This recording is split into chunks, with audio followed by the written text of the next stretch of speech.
The smell hit me first. Burnt coffee. Grease that had seeped into every crack of the linoleum floor, and something vaguely sweet from the pie display that hadn't been cleaned in God knows how long. My feet ached in shoes 2 sizes too small. Hand-me-downs from my roommate who'd quit this job last month. She'd warned me about the diner, about the long hours and the customers who'd leave pennies as tips. But I didn't have the luxury of being picky. Not anymore. I pushed through the double doors into the kitchen, the heat hitting my face like a wall. "Order up!" Eddie barked from behind the grill, his face red and shining with sweat. I grabbed 2 plates, eggs over easy, hash browns that looked more gray than golden, and carried them to table 7. The trucker barely looked at me as I set them down, just grunted and reached for the ketchup. This was my 3rd day at Rosie's Diner, and I was still learning the rhythm of the place. The morning rush had been brutal, a blur of coffee refills and shouted orders and plates that threatened to slip from my trembling hands. Now, at 2 in the afternoon, the lunch crowd had thinned to a handful of regulars who knew better than to expect much from a place like this. I was invisible here, just another waitress in a stained apron, dark circles under my eyes from too many sleepless nights in the apartment where the heat barely worked. 23 years old, and I felt ancient, worn down by a city that chewed up girls like me and spit them out without a second thought. The bell above the door chimed, and I glanced up out of habit. Everything slowed. 3 men walked in, but my eyes locked on the one in the middle. He moved like water, fluid and unhurried, while the 2 flanking him scanned the room with sharp, predatory gazes. The man in the center wore a suit that probably cost more than my entire year's rent. Charcoal gray, perfectly tailored to broad shoulders that tapered to a narrow waist. His shoes were Italian leather, gleaming even in the diner's fluorescent lights. But it was his face that made my breath catch. Sharp jawline, dark hair swept back with a precision that spoke of expensive barbers and morning routines I couldn't fathom. He had the kind of face that belonged on magazine covers or movie screens, all angles and shadows, and his eyes, dark, almost black, swept the diner with an intensity that made the hair on my arms stand up. He didn't belong here. None of them did. The 2 men with him positioned themselves near the door and the back exit, their hands resting casually at their sides in a way that seemed anything but casual. Security, I realized. Bodyguards. My manager, Rita, materialized from the back office, her eyes widening as she took in the trio. She smoothed her hair, suddenly flustered, and gestured toward the corner booth, the best seat in the house if you could call any seat in this dump good. "Right this way, sir," she said, her voice pitching higher than usual. The man in the center, the one who commanded the space around him like gravity itself bent to his will, nodded once. Brief, economical. He moved toward the booth, and as he passed me, I caught his scent. Expensive cologne, cedar, and something darker, mixed with the faint smell of cigarette smoke. It was intoxicating and terrifying all at once. He didn't look at me. I was beneath his notice, just part of the scenery. I should have been relieved. Instead, something in my chest twisted with an emotion I couldn't name. Rita assigned me to his table. Probably because I was the newest, and she didn't want to deal with whatever this was. My hands shook as I grabbed a notepad and pen, taking a breath before approaching the corner booth. Up close, he was even more intimidating. He sat with perfect posture, one hand resting on the table, the other hidden beneath it. A gold watch caught the light, Rolex probably, or something equally obscene. His fingers were long, elegant, but I noticed the scars on his knuckles. These were hands that had done damage. "What can I get you?" My voice came out steadier than I expected. Those dark eyes lifted to my face, and for a moment, the world narrowed to just the 2 of us. He studied me with an intensity that made me feel naked, exposed, like he could see every secret I'd ever kept. The corner of his mouth quirked, not quite a smile, but something. Coffee. Black. His voice was deep, smooth like aged whiskey. There was an accent there, subtle but present. Italian, maybe, or something Mediterranean. Anything else? That will be all. Dismissal, clear and final. I nodded and retreated, feeling his gaze on my back like a physical touch. My hands shook as I poured the coffee. black as he'd requested. When I returned to his table, he was on his phone, speaking in rapid Italian to someone. He didn't acknowledge me as I set the cup down, didn't even pause his conversation. I was invisible again. The afternoon dragged on. The man sat in his corner booth, occasionally making calls, occasionally just watching the street through the window. His guards remained at their posts, silent and alert.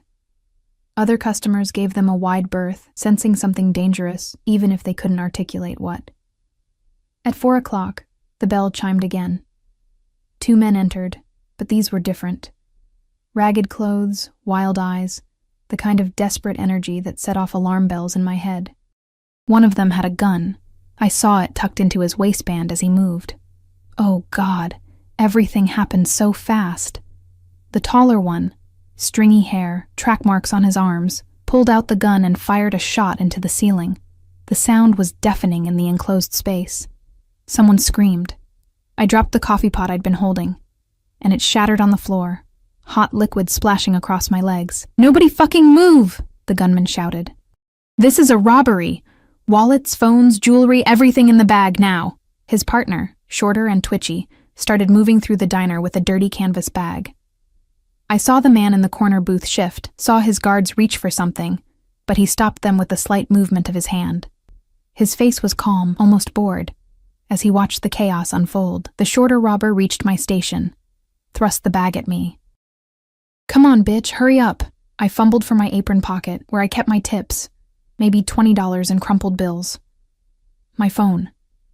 That was all I had. I dropped them in the bag with shaking hands. Then they moved to the corner booth. The tall one, the one with the gun, approached the man in the suit. "You. Nice watch.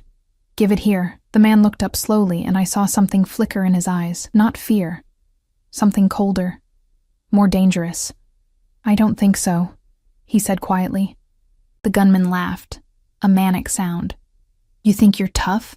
You think—" He raised the gun, pointing it directly at the man's head.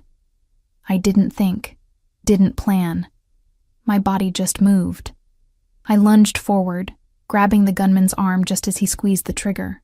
The gun went off, the bullet going wide, shattering the window behind the booth. The recoil knocked me backward, and I fell hard on the broken glass and spilled coffee. Pain lanced through my palms, my knees. Everything exploded into chaos.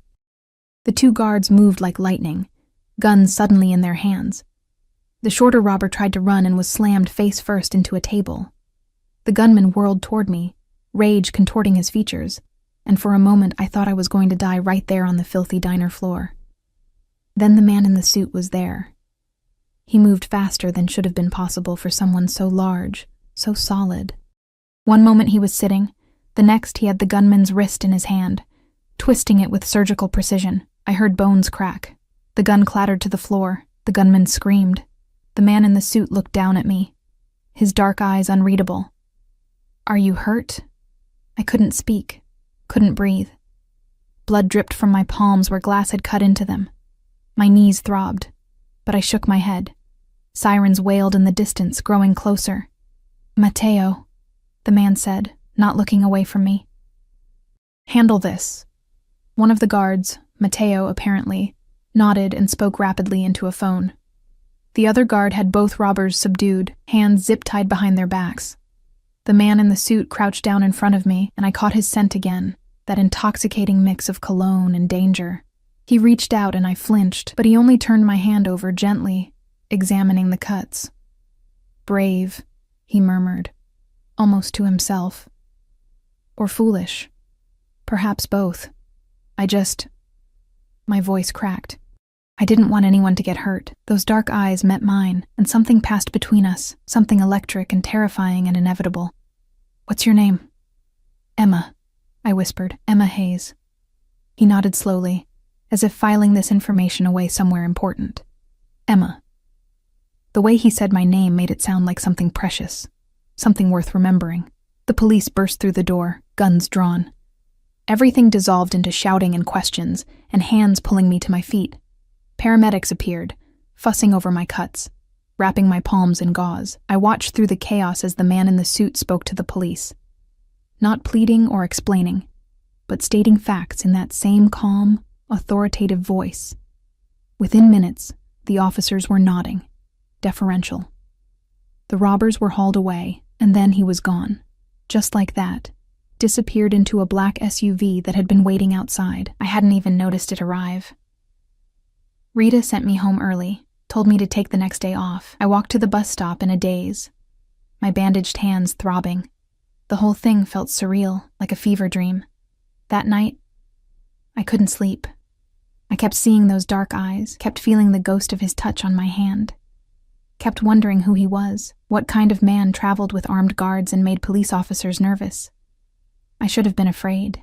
Instead, all I felt was a strange, pulling curiosity, like standing at the edge of a cliff and wanting to jump. The next morning, I woke to the sound of engines rumbling outside my apartment building. Heavy engines.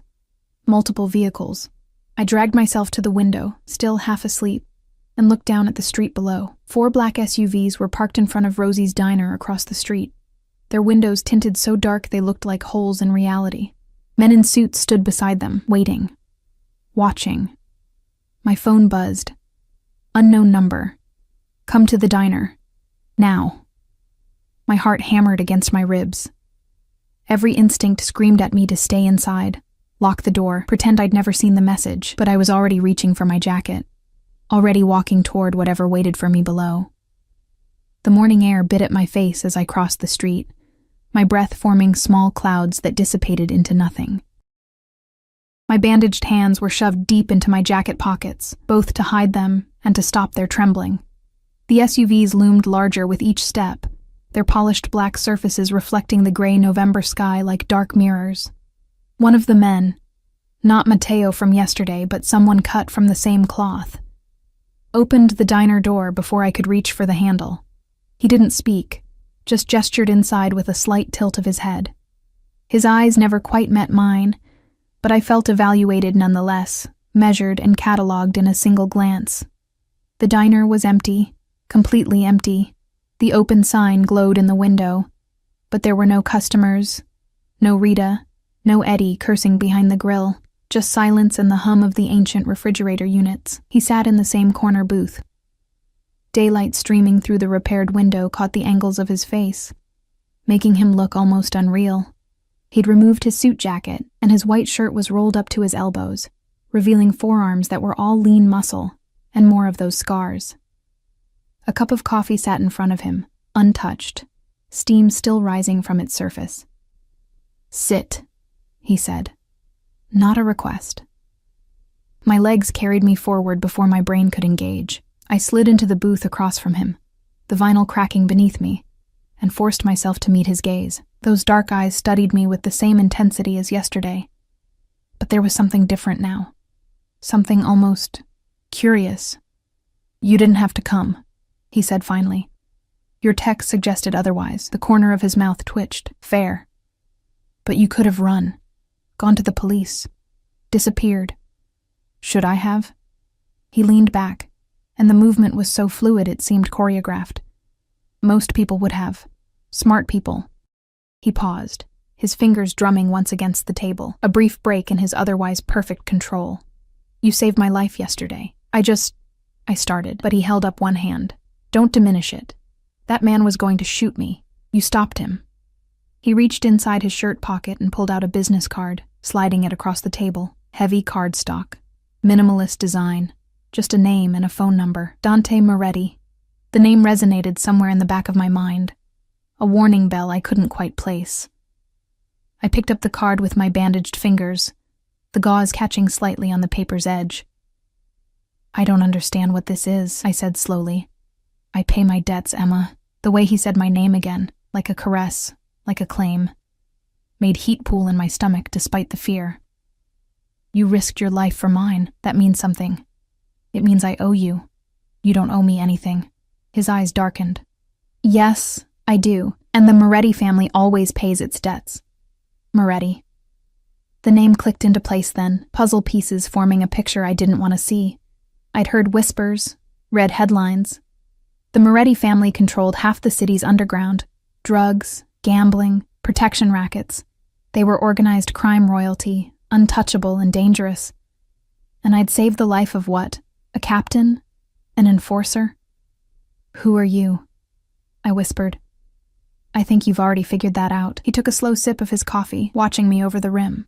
The question is, what I'm going to do about it. My mouth went dry. Are you threatening me? No. The word was immediate, sharp. Never. But you've inserted yourself into my world now, whether you meant to or not. That comes with complications. I just work here. I don't want any part of your world. What you want stopped being relevant the moment you grabbed that gun. He set down his cup with careful precision. Those men yesterday, they weren't random junkies looking for cash. They were sent. A message from the Calabrese family, testing our defenses, seeing if I'd gotten soft. The words washed over me like cold water. I don't understand. You don't need to. He stood, and I had to crane my neck to look up at him. He was even taller than I'd realized, 6'3" at least, all controlled power. But they saw what you did, which means the Calabrese family now knows there's a waitress who matters to Dante Moretti. I don't matter to you. We don't even know each other. Something flickered across his face. Amusement, maybe, or something darker. I've had 8 men watching your apartment since yesterday afternoon, 3 more monitoring the diner. I know you take the number 7 bus to work.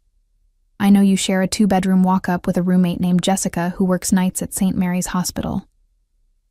I know you moved to this city 6 months ago from Ohio, and you're working 3 jobs to make rent.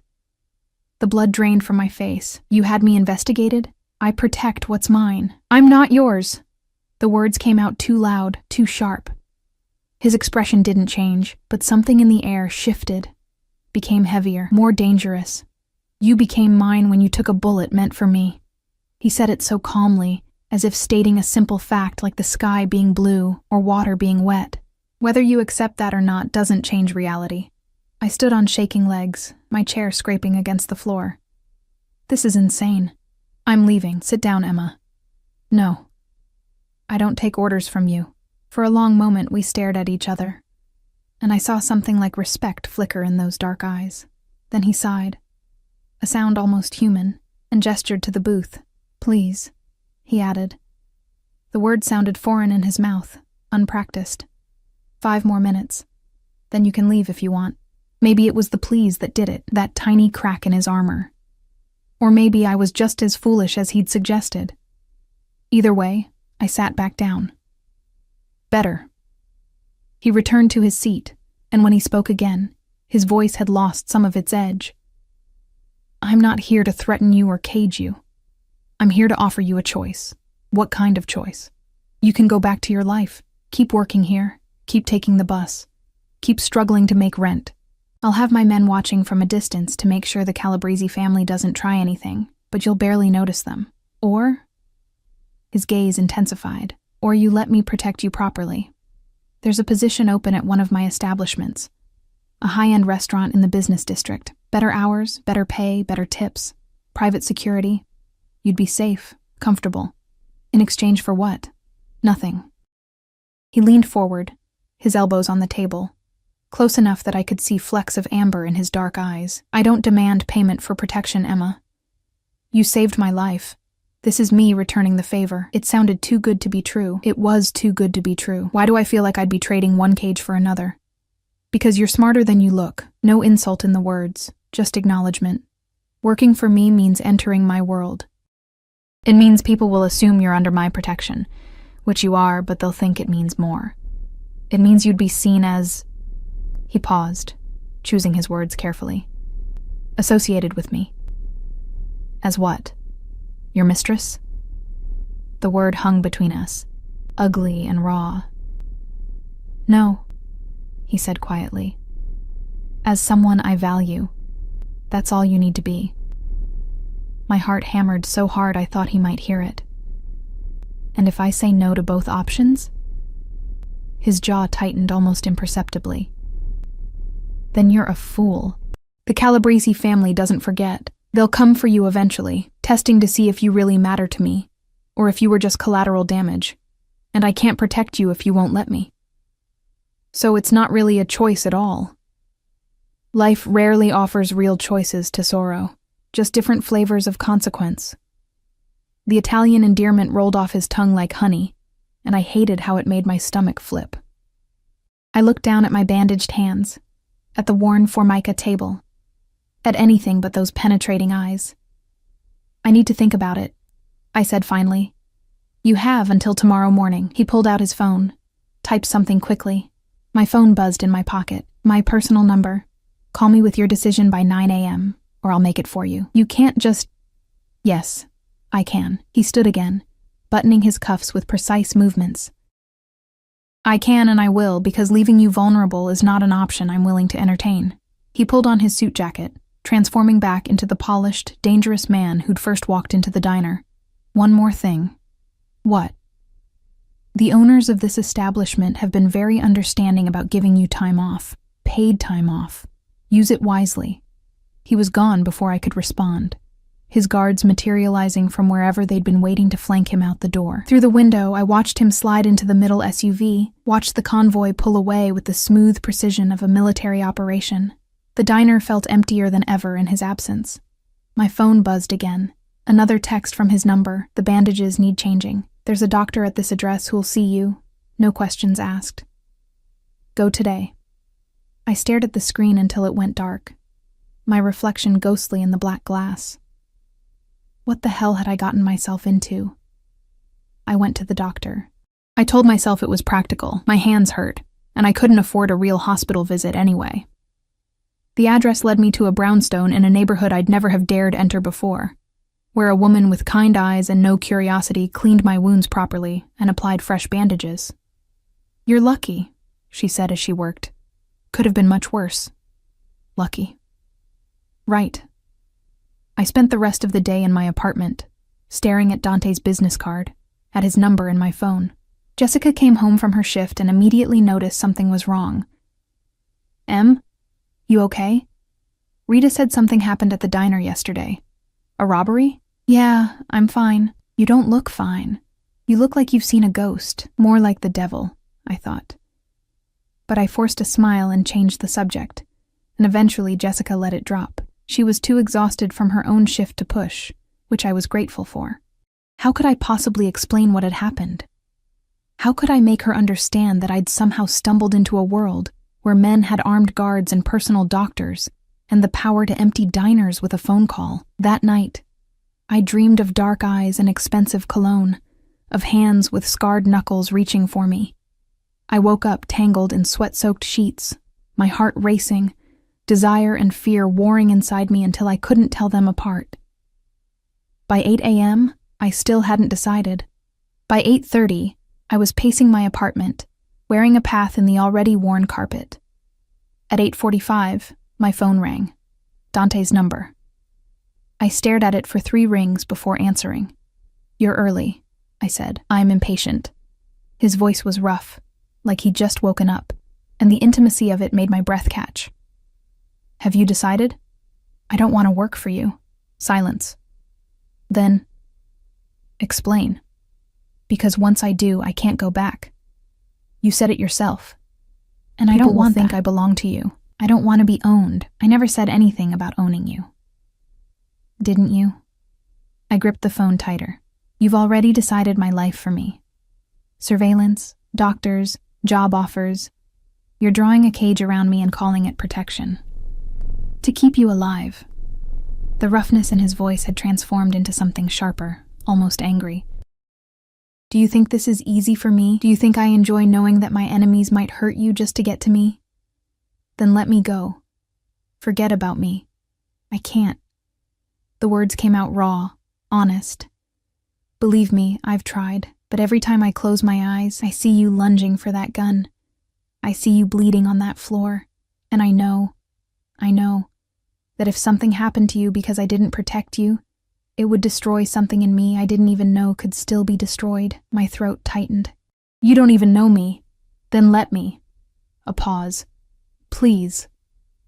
That word again, so foreign and precious coming from him. What are you really asking me, Dante? I'm asking you to trust me. I'm asking you to let me keep you safe. And maybe I'm asking for the chance to know the woman brave enough or foolish enough to take a bullet for a monster. You're not a monster. You don't know what I am. His voice dropped to barely above a whisper. But I want you to. God help me. I want you to know all of it and stay anyway. The admission hung between us, vulnerable and terrifying. Okay, I heard myself say. Okay? I'll take the job, but I'm not your property, Dante. I'm not something you own. Agreed. And I want to know the truth, all of it. No more secrets, no more surveillance I don't know about. He was quiet for a long moment. Some truths are dangerous, Emma. I don't care. If I'm stepping into your world, I'm doing it with my eyes open. Then you're braver than I thought. Something that might have been admiration colored his words. A car will pick you up at noon. Bring whatever you want from your apartment. You're moving. What? No. I didn't agree to. Your building has no security. Your locks are cheap. Your windows face a fire escape that any competent assassin could climb in 5 seconds. You're not staying there. Dante. Noon, Emma. Don't make me come get you. He hung up before I could argue further. I stood in my apartment, phone still pressed to my ear, and wondered if I'd just made the best decision of my life or signed my own death warrant. Outside, a black SUV was already parked across the street, waiting, always waiting. The penthouse was obscene. Floor-to-ceiling windows overlooked the city like a kingdom laid out for inspection. Marble floors reflected the afternoon sun in brilliant white light. Modern furniture, all clean lines and expensive leather, was arranged with the precision of a museum exhibit. The kitchen had appliances I couldn't name, and the living room alone was larger than my entire previous apartment. This is too much, I said, my voice echoing in the cavernous space. Dante stood by the windows, hands in his pockets, silhouetted against the skyline. He'd removed his jacket again, and I tried not to notice how the white shirt emphasized his shoulders, the way his pants hung perfectly on his hips. It's secure. That's all that matters. Where will I sleep? He turned, and something flickered in his eyes. There are 3 bedrooms. Take your pick. Mine is the master suite on the east side. He paused. You'll have complete privacy. I'm rarely here during the day. Where do you go? Business. The word was a wall, smooth and impenetrable. You start at Maurizio's tomorrow night. It's an upscale Italian restaurant in the financial district. Antonio, the manager, is expecting you. He'll provide the uniform and training. I set down my single duffel bag, everything I'd brought from my old life reduced to one canvas sack, and turned to face him fully. You promised me the truth. No more secrets. His jaw tightened. I promised you'd know what you were getting into. That's not the same as knowing everything. Isn't it? No. He moved closer, and I fought the urge to step back, to maintain the distance that felt like the only safety I had left. My world operates on information, Emma. The wrong word in the wrong ear can start a war, can get people killed. There are things I can't tell you, not because I don't trust you, but because knowing them would make you a target. I'm already a target. You said so yourself. You're under my protection. That's different than being an active player. He stopped a few feet away, close enough that I could see the fatigue in his eyes, the weight he carried. But I'll tell you what I can. Ask me something. Anything. I'd had the whole car ride to prepare my questions, but standing here in this surreal apartment with this dangerous man, only one came out. Why me? His brow furrowed. What do you mean? Why do you care? You could have just posted guards and gone on with your life. Why upend everything for someone you don't even know? He was quiet for a long moment, his gaze searching my face as if looking for something he'd lost. You look like someone, he said finally. Someone from a long time ago. Ice trickled down my spine. Who? My sister. The words were barely audible. Elena. She died when I was 19. She was... He stopped, his throat working. She had your eyes.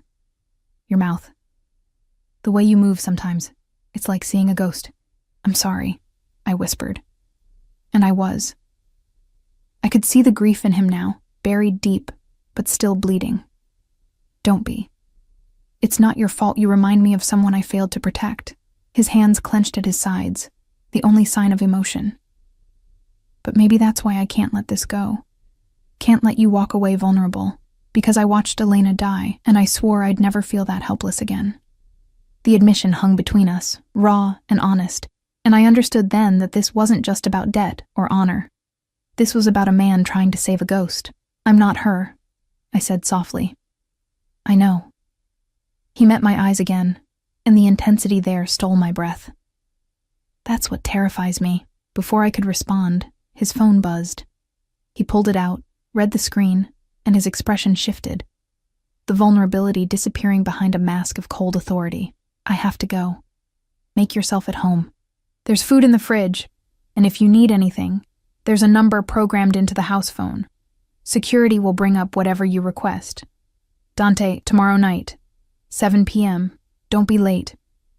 He grabbed his jacket and was gone, the door closing behind him with a soft click that felt like a cell door locking. I stood alone in the penthouse, surrounded by luxury I'd never dreamed of, and wondered if I'd made a deal with the devil or just a broken man trying to outrun his demons. That night, I explored my gilded cage. The bedroom I chose overlooked the river, with a bed so large I could spread out like a starfish and still not touch the edges. The bathroom had a tub the size of a small pool, and a shower with more settings than my old car had gears. The closet was a walk-in with empty shelves and racks, waiting to be filled with a wardrobe I didn't own. I found Dante's room more by accident than design, the door slightly ajar as I passed. I shouldn't have looked. I knew I shouldn't have, but curiosity pulled me forward. And before I could stop myself, I was standing in the doorway. His room was surprisingly Spartan. A massive bed with black sheets, a dresser, a chair by the window. But what caught my attention was the wall opposite the bed, covered in photographs, documents, maps. Red string connected different points, creating a web of information that looked like something from a crime thriller. I stepped closer, drawn by morbid fascination. Some photos were of men in expensive suits, their faces marked with X's in red marker. Others showed buildings, warehouses, what looked like shipping manifests. And in the center, a photo of a young woman with dark hair and eyes like mine, Elena. Interested in my work? I spun around so fast I nearly fell. Dante stood in the doorway, his jacket gone, his shirt unbuttoned at the collar. He looked exhausted, dangerous, and something else, vulnerable maybe, at being caught with his defenses down. "I'm sorry," I stammered. "I didn't mean to intrude. The door was open. I left it open." He moved into the room, his eyes never leaving mine. "Part of the truth you wanted. This is what I do, Emma. I hunt the men who killed my sister. The Calabrese family took her from me, and I've spent the last 8 years destroying them piece by piece." I looked back at the wall, at the web of vengeance mapped out in photographs and string. "Is that why they sent those men to the diner? Because you're winning? Because I'm close." He stood beside me now, close enough that I could feel the heat radiating from his body. "Giorgio Calabrese, the head of the family. He has something I need. Information about the night Elena died. About who gave the order and why.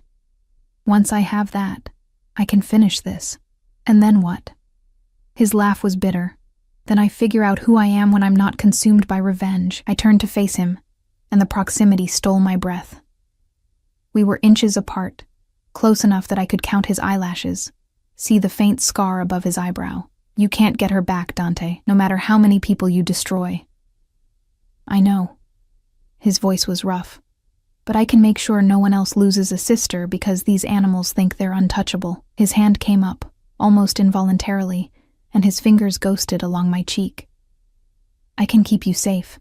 That has to count for something." The touch sent electricity racing through me, desire mixing with fear in a cocktail that left me dizzy. I should have pulled away, should have put distance between us. Instead, I leaned into his palm, let my eyes flutter closed for just a moment. "Emma." My name was a warning, a prayer. "You should go. Now." "Why?" "Because I'm not a good man. Because every instinct I have is telling me to pull you close and never let go. And that's dangerous for both of us." His thumb traced my bottom lip, and I shivered. "Because if you stay in this room one more second, I'm going to do something we'll both regret." I opened my eyes and found his gaze burning into mine, dark and hungry and barely controlled. My heart hammered against my ribs, fear and want warring inside me until I couldn't tell them apart. "What if I don't want to go?" His control cracked. I saw it happen, saw the moment the careful walls he'd built came crashing down. His other hand came up to cup my face, tilting my head back, and for a breathless second, I thought he was going to kiss me. Instead, he pressed his forehead to mine, his breath coming fast and ragged. "Don't do this. Don't make me want something I can't have." "Who says you can't have it? I do." He pulled back, and the loss of his touch felt like winter. "You're here because I'm keeping you safe. Anything more than that, and I'm no better than the men I hunt. Men who take what they want without care for the consequences. What if I'm offering? Then you don't understand what you're offering." He stepped away, creating physical distance that felt like miles. "Go to bed, Emma. Tomorrow's going to be a long day." It was dismissal, clear and final. I left his room on shaking legs, my body still humming with electricity, my mind spinning with thoughts I shouldn't be having about a man who was equal parts protector and predator. I didn't sleep that night, just lay in the too-big bed, staring at the ceiling, wondering what game we were playing and how it would end. Maurizio's was everything the diner wasn't. Crystal chandeliers cast warm light over tables draped in white linen. The clientele wore designer clothes and discussed business deals over wine that cost more per bottle than I used to make in a week. The kitchen was immaculate, all stainless steel and choreographed chaos.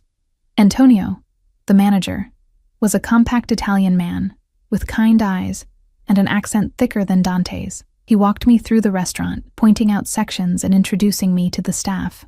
Everyone was polite, professional, but I saw the curiosity in their eyes.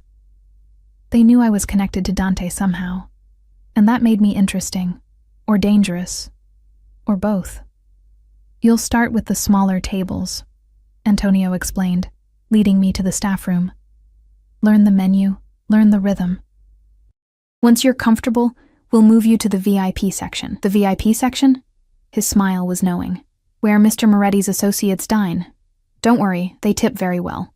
He left me with a uniform, black dress, white apron, simple but elegant, and told me to be ready by 6 for the dinner service. I changed in the bathroom, staring at my reflection in the mirror. I looked different somehow. Older, maybe. More polished. Like I was playing dress-up in someone else's life.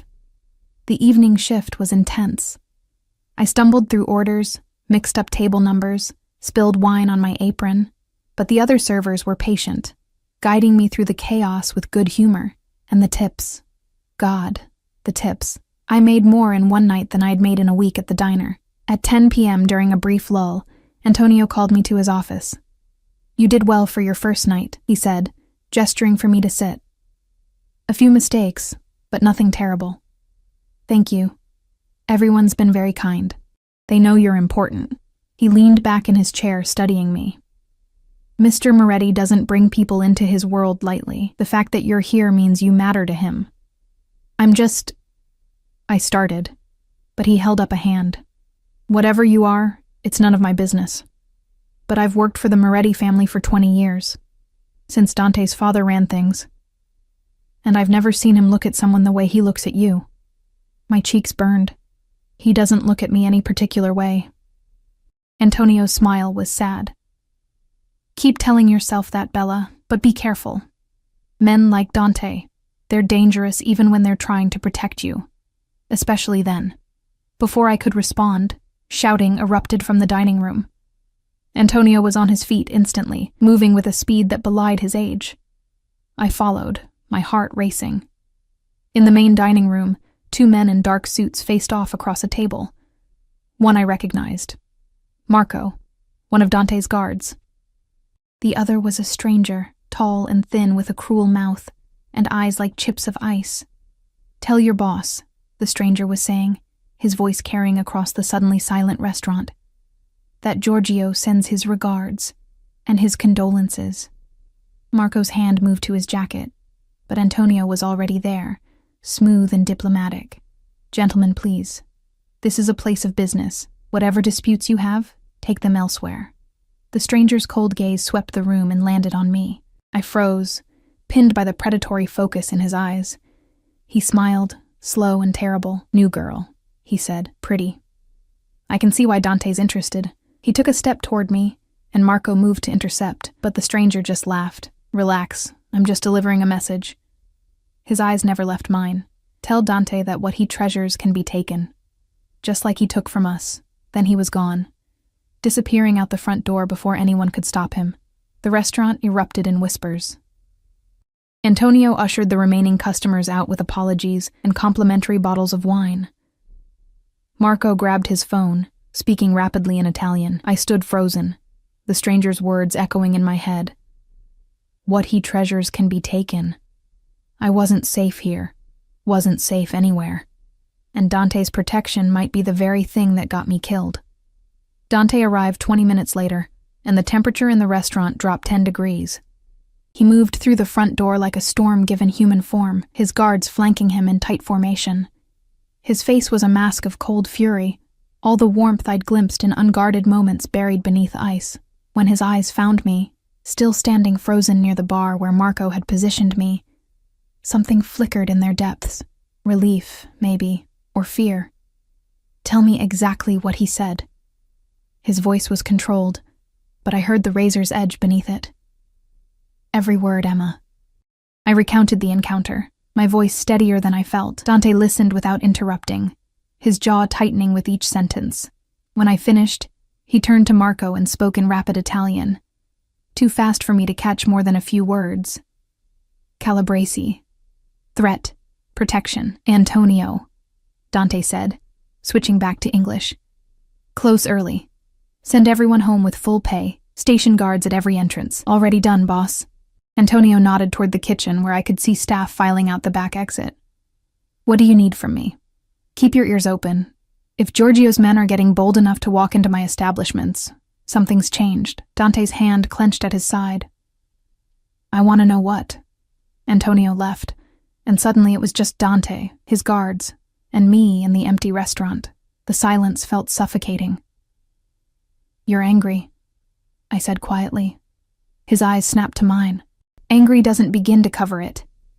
He closed the distance between us in 3 strides, his hands coming up to frame my face, tilting it up so he could examine me. Did he touch you? No. He just looked and talked. Looking is enough. His thumbs traced my cheekbones, the touch gentle despite the fury radiating from him. I should never have brought you here, should have sent you away the moment those men walked into the diner. You said you couldn't. I know what I said. He dropped his hands and stepped back, creating distance that felt deliberate. Matteo, bring the car around. Emma's coming with me. Where are we going? Somewhere they can't find you, somewhere safe. He was already moving toward the door, expecting me to follow, and I did, because what choice did I have? The stranger's cold eyes haunted me, his words about taking what Dante treasured playing on loop in my mind. The SUV was waiting outside, engine purring.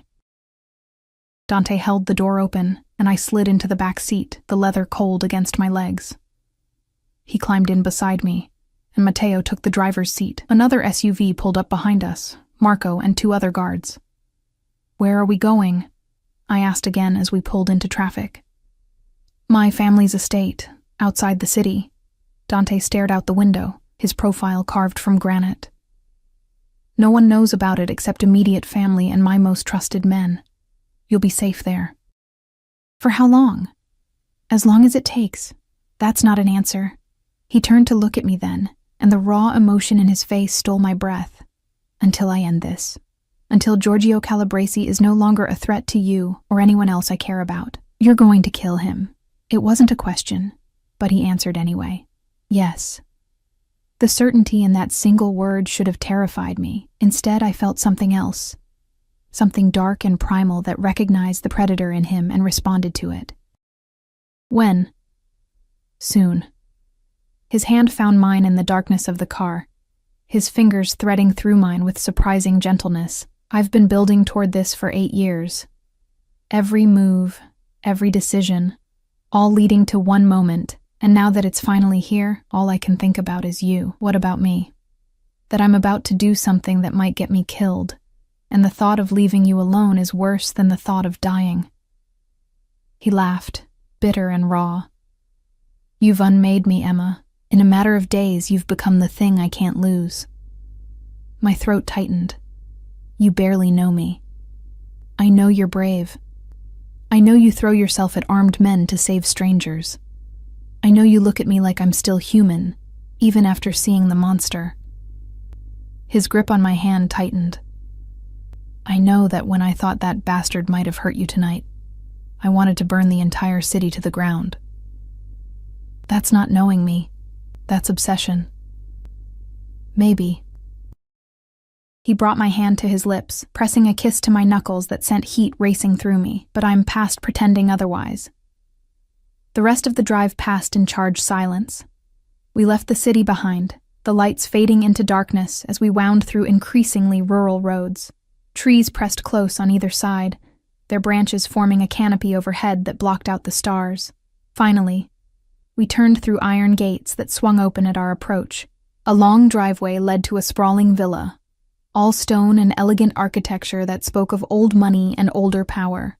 Lights blazed from every window, and I saw more guards positioned at strategic points around the property. "This is your family home?" I asked as Matteo parked near the front entrance. "Was. My father built it for my mother. After they died, I couldn't bring myself to sell it." Dante climbed out and came around to my side, offering his hand. "Elena loved it here.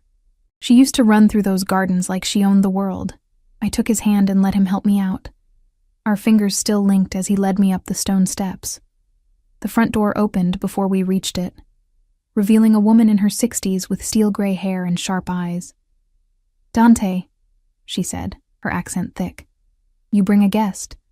Emma, this is Rosa. She's managed this estate since before I was born." He squeezed my hand once before releasing it. "Rosa, this is Emma Hayes.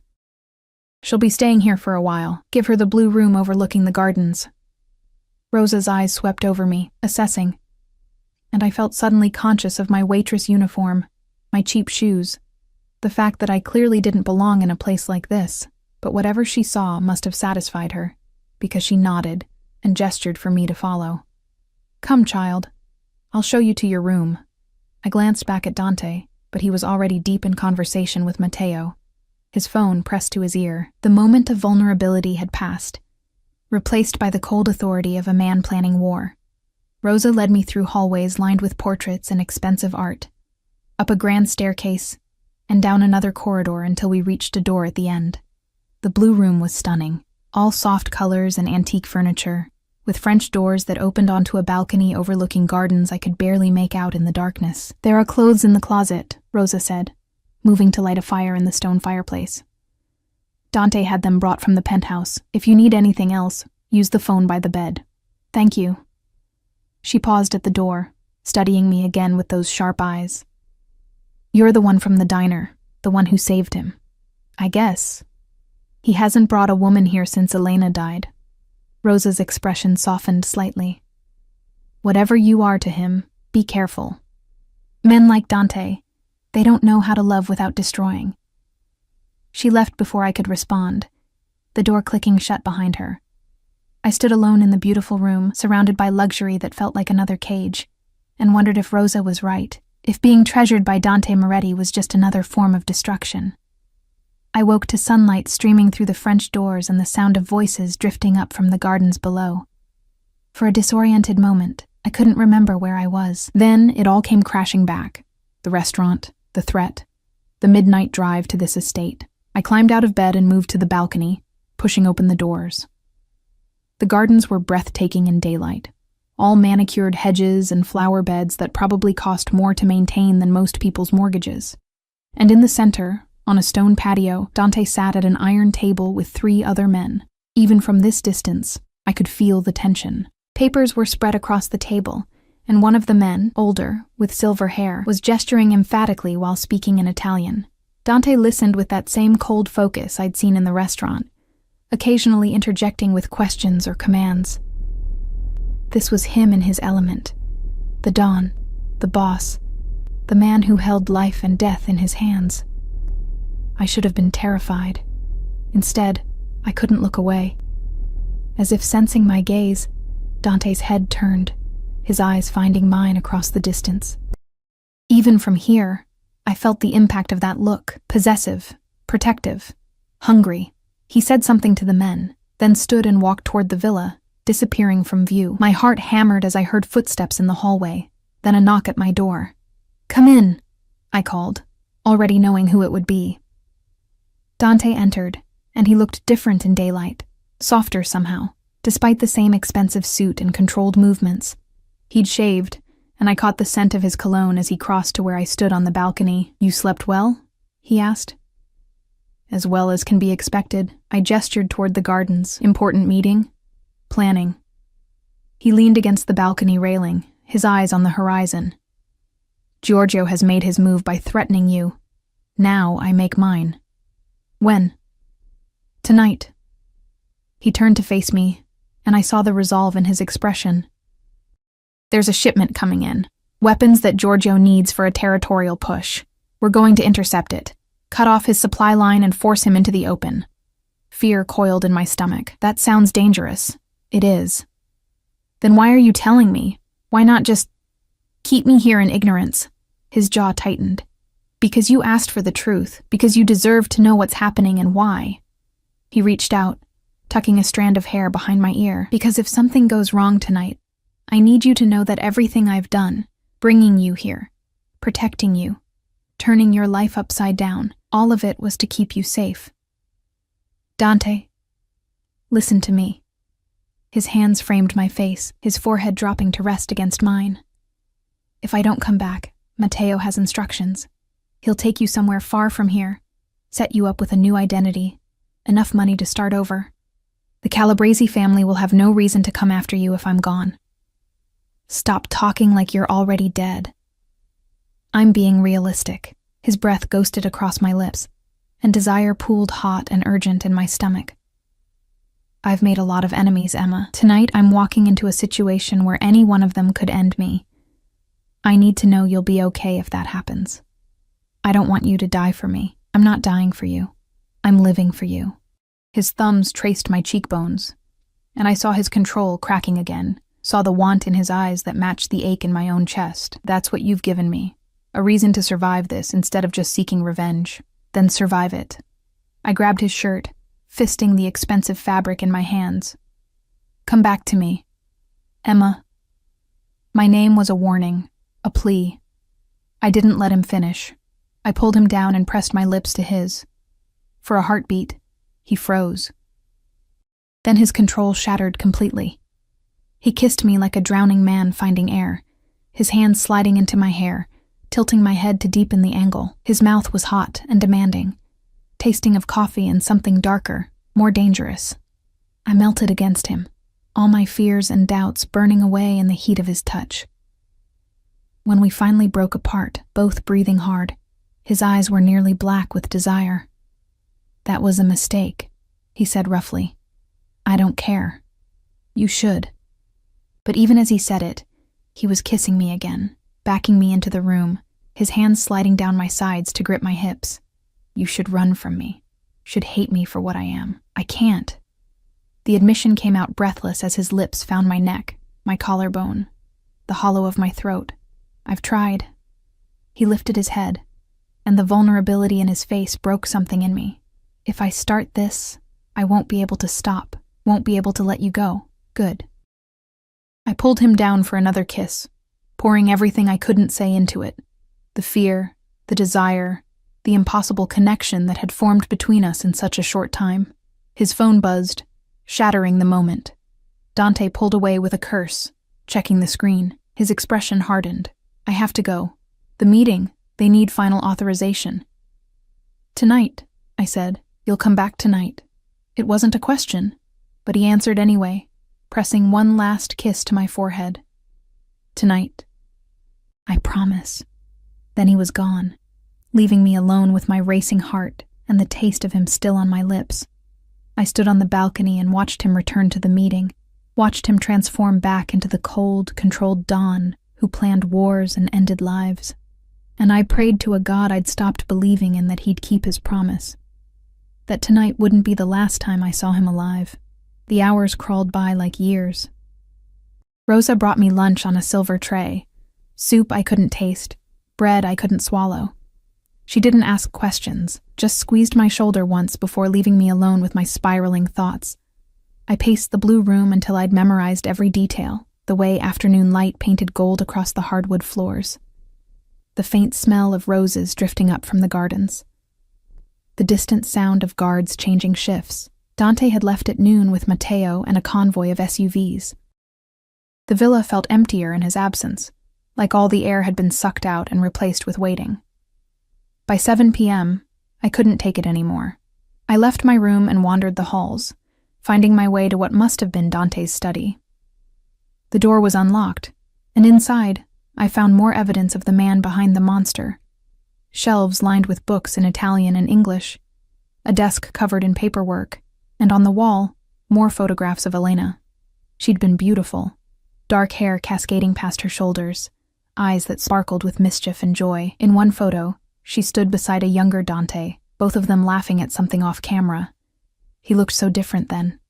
Lighter, unburdened by the weight of revenge. She would have liked you. I spun around to find Rosa in the doorway, carrying fresh towels. "I'm sorry," I said quickly. "I shouldn't have—" "It's fine." She set down the towels and moved to stand beside me, studying the photographs. Elena had your spirit, that same fire that made her throw herself into danger without thinking of the consequences. Rosa's smile was sad. She died trying to help someone. A girl being attacked by Calabrese soldiers. Elena intervened, and her voice broke. Dante found her too late. He held her while she bled out in an alley, and something in him died with her that night. Tears burned my eyes. I didn't know. He doesn't talk about it. Just hunts the men responsible with a patience that terrifies even his allies. Rosa turned to me, her sharp eyes seeing too much. "Until you. You're the first thing I've seen him care about besides revenge in 8 years. I don't understand why. We barely know each other. Love doesn't always need time. Sometimes it just needs the right moment, the right person." She patted my hand. "But love with a man like Dante? It's complicated. Dangerous. Are you prepared for that? I don't think I have a choice anymore." "We always have choices, child. The question is whether we're brave enough to make them." She left me alone with Elena's photographs and my churning thoughts. I stayed in the study until darkness fell, until the only light came from a lamp on Dante's desk. I sat in his chair, surrounded by his scent, cologne and leather and something uniquely him, and prayed. The call came at 11 p.m. Rosa burst into the study, her face pale. "It's Matteo. There's been shooting. Dante, he's been hit." The world tilted sideways. "What? Where is he?" "They're bringing him here. The hospital isn't safe. Too many Calabrese informants." She grabbed my arm, her grip surprisingly strong. "He asked for you, kept saying your name."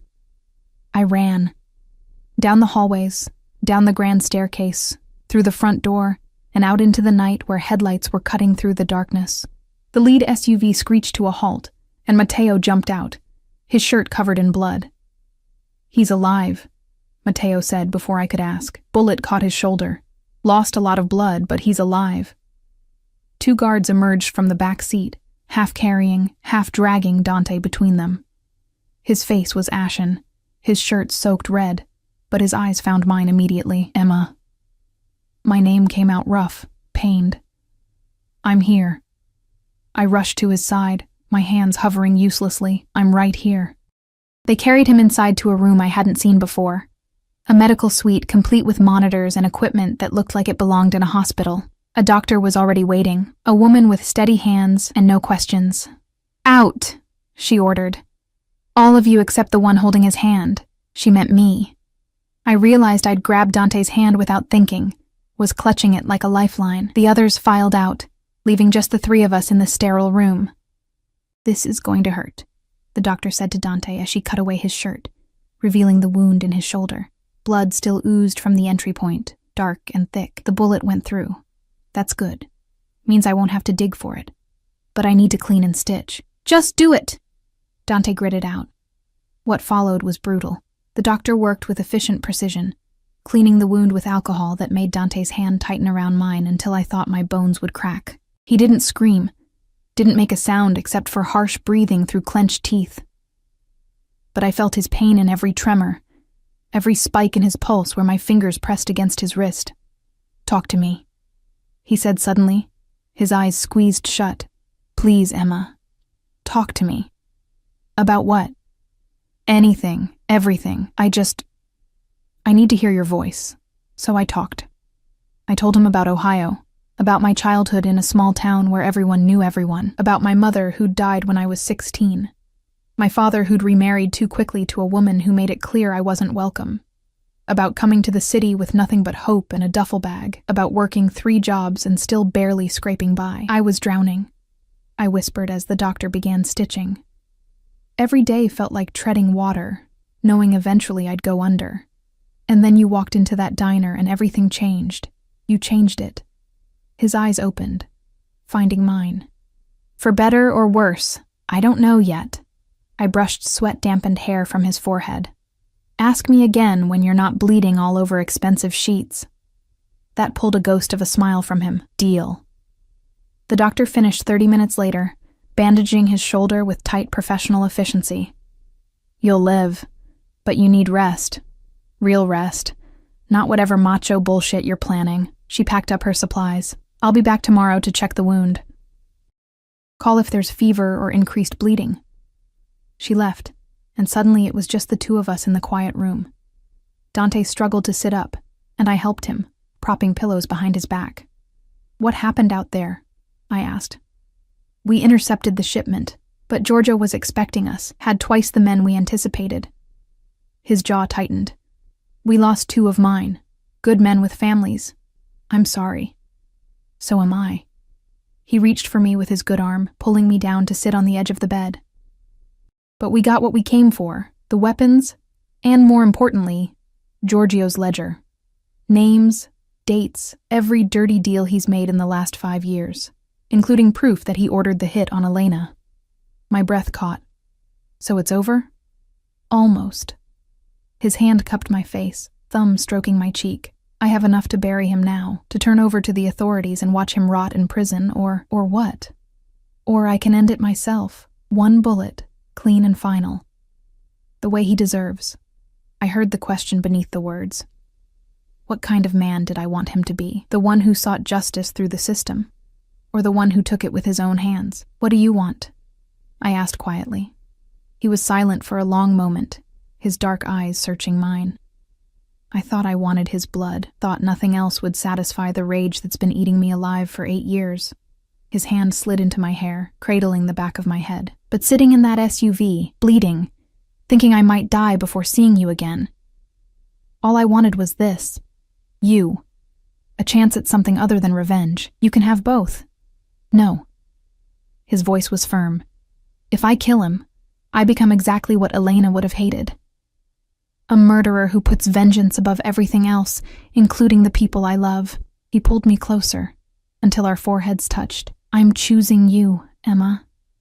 I'm choosing life over death." The words cracked something open in my chest. "You love me? Terrifyingly. Completely. From the moment you grabbed that gun without hesitation." His smile was soft, vulnerable. "I don't deserve you. Don't deserve this second chance. But if you'll have me, broken and damaged, and probably too possessive for my own good, I swear I'll spend the rest of my life being worthy of you." I kissed him, tasting salt and copper and hope. "You're already worthy, liar," he murmured against my lips. "Beautiful liar." We stayed like that for a long time, wrapped up in each other, the night quiet around us. Finally, exhaustion pulled at him, his eyes drooping despite his best efforts to stay awake. "Sleep," I whispered. "I'll be here when you wake up. Promise?" "Promise."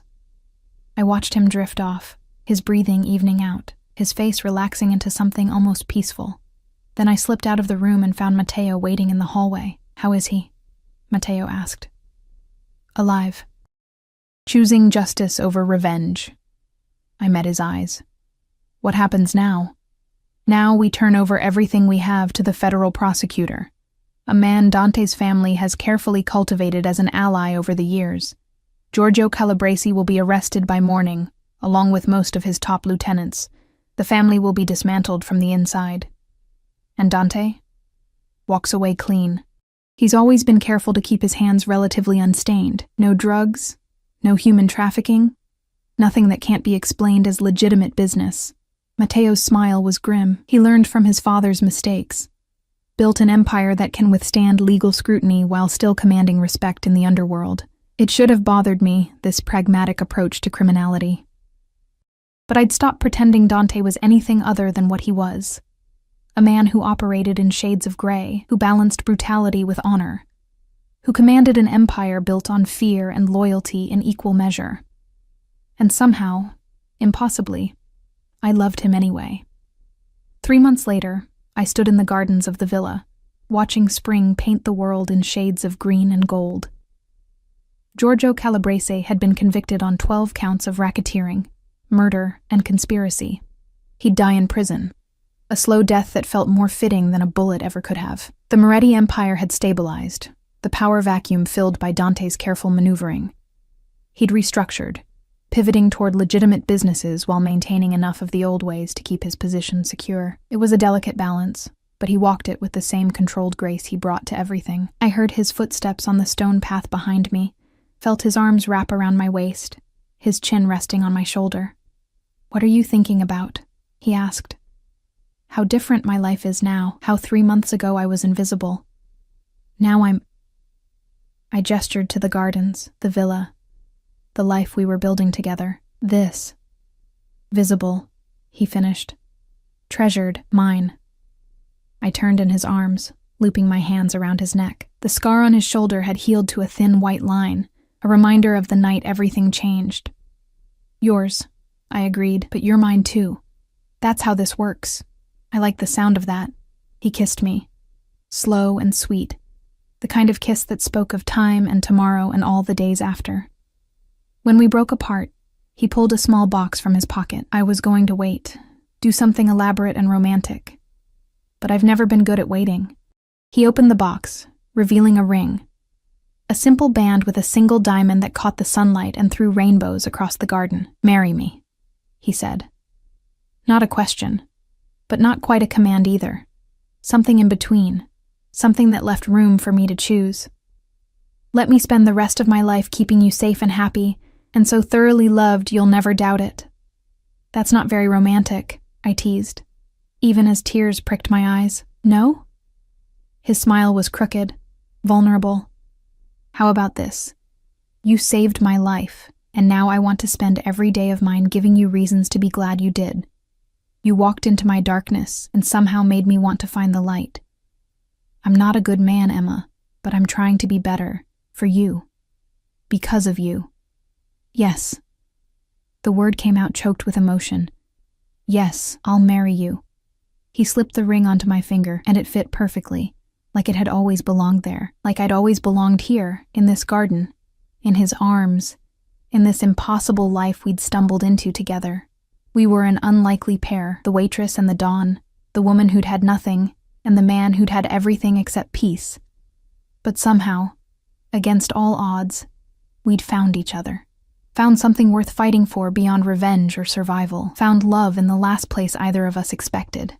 "I love you," I whispered against his lips, "and I love you," he replied. "My brave, foolish Emma. My salvation." The gardens bloomed around us, spring promising renewal and growth and endless tomorrows.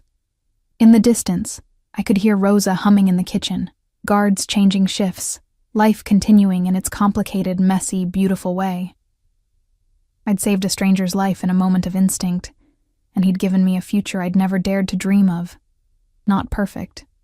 Nothing with Dante could ever be simple or easy, but real, honest in its complications. And as he kissed me again, the sun warm on our faces and the promise of forever hanging in the air between us, I knew I'd make the same choice 1,000 times over. I'd grab that gun, stop that bullet, step into his dangerous world, because some people are worth the risk. Some loves are worth the chaos. And Dante Moretti, broken, possessive, trying so hard to be the man I deserved, was worth everything.